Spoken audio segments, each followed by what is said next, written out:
Some viewers may find the following video disturbing. Viewer discretion is advised. Welcome everybody to another episode where today I'm going to be giving my 1 month review of the LYTE CROWN PC.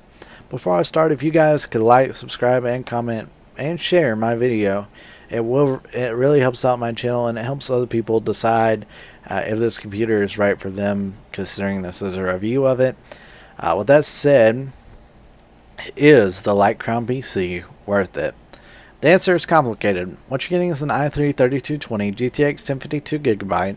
I got an upgrade to an RX 470 4GB, and I know another subscriber of mine also got that.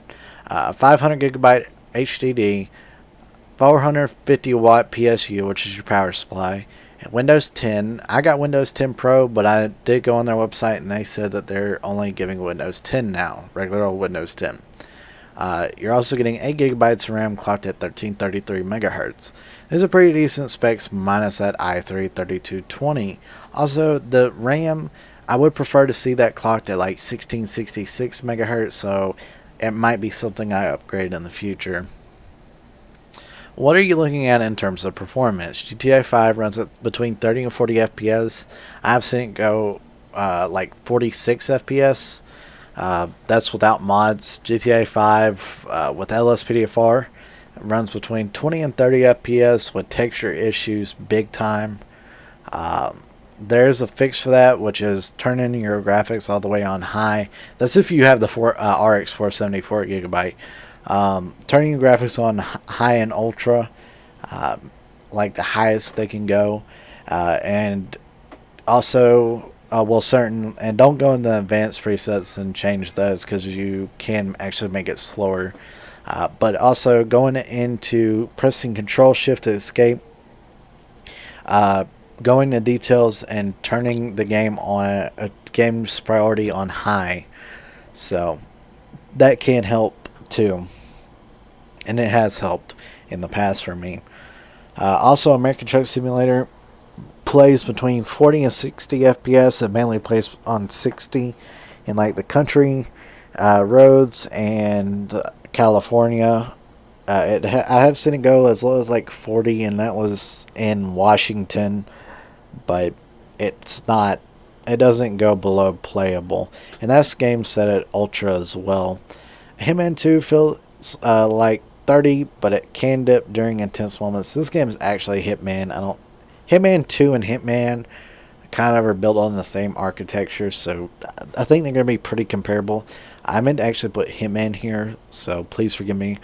But it feels like 30, but can dip during intense moments, and I really haven't noticed very much of a performance issue here.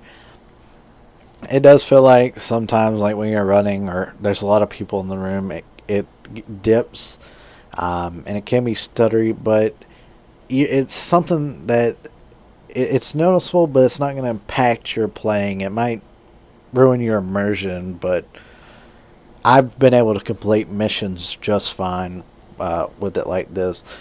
If you're thinking about playing 5M with friends, like joining DOJRP where Polecat plays, or where Jeff plays on OCRP or anything like that, it is not playable. I've had issues with textures and falling through, but I know a lot of other people have said they've had this issue, and I've reinstalled 5M twice.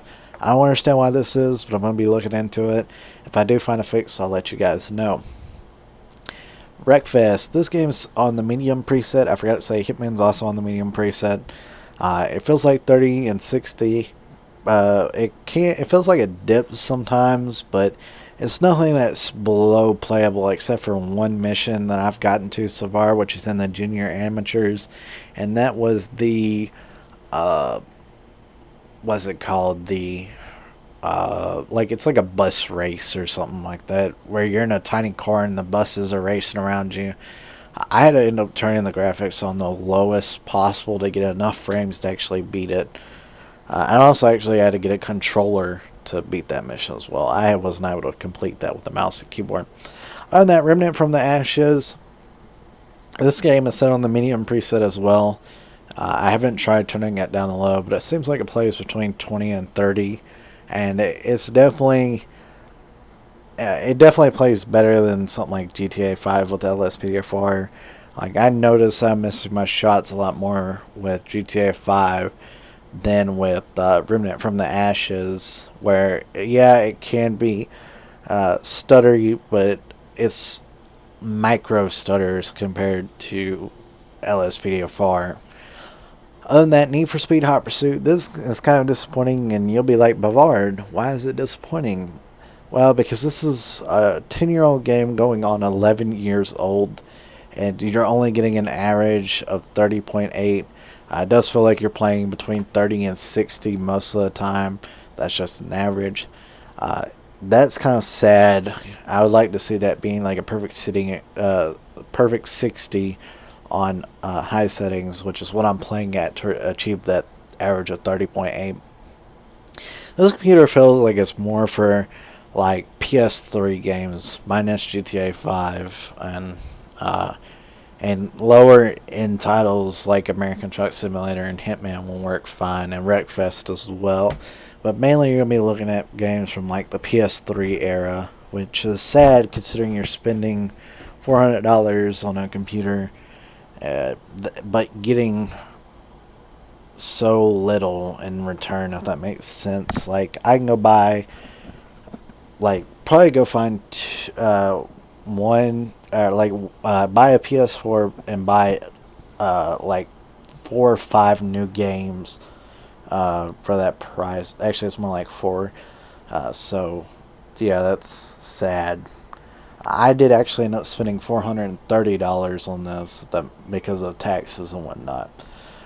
These games are what I like to play. It may not be what you like. The performance is great minus GTA 5 and 5M, which is so ridiculously bottlenecked by the GPU, it's sad. 5M, I already explained why that's bad. You have to end up turning on the graphics on Ultra and High to unbottleneck the CPU as much as possible. And I don't know if it's just me, but my CPU says it only has 1 core, 2 threads. So if somebody who owns the LYTE CROWN can confirm this, please leave a comment in the description. That'd be much appreciated.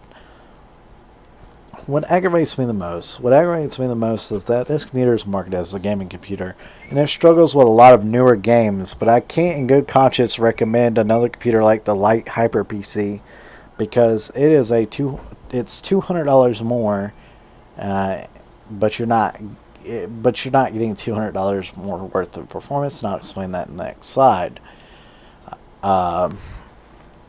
Upgradability. See, the best CPU you can get for this computer as an i7-2700 without upgrading your motherboard's BIOS. I haven't actually been able to find the motherboard's BIOS. I'm sure it has one, but I can't find it on this computer at all. I have found this CPU for under $100 and I'm sure it will absolutely change your gaming experience. Now, sure, if you're worried about upgrading, then don't try it. There are plenty of tutorials on YouTube on how to change your CPU out, and I'll be making a video on it when I receive mine. Other than that, you can change out your RAM for something with a higher clock speed and GPU if needed. I definitely won't be upgrading my GPU for a while, considering it's such a good GPU. It's like a $200 GPU. So, to answer my question, should you buy it? Yes, if you don't mind upgrading in the future. No, if you don't want to upgrade and wait for a month. Also, I've had subscribers tell me that things have went wrong. Ty the Bomb has told me, or Ty the Bomb, I'm sorry if I'm mispronouncing your name. You're an awesome subscriber, and I'm sorry I couldn't help you out with your problem. But he said, just to put this out here, since I really can't find a solution, I've been experiencing an issue when I play some games that are more demanding than others. The computer keeps running my monitor displays. A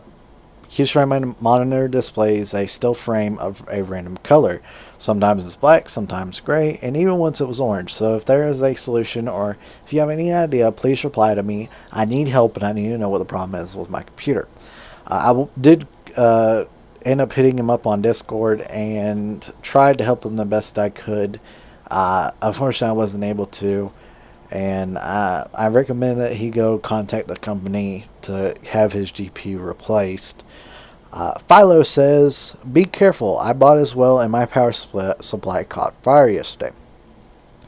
I don't. That's sad that it did catch fire. I haven't had any issues with mine, and I really feel bad for Philo there. I really wish there was something I could do to help you out, man. But unfortunately, it caught fire. There's not else I can really do, unfortunately. Something like my power supply. I looked at my power supply when I first unboxed it, and it was it looked like it was like a certified CPU or certified PSU power supply. But just be aware your power supply might catch fire.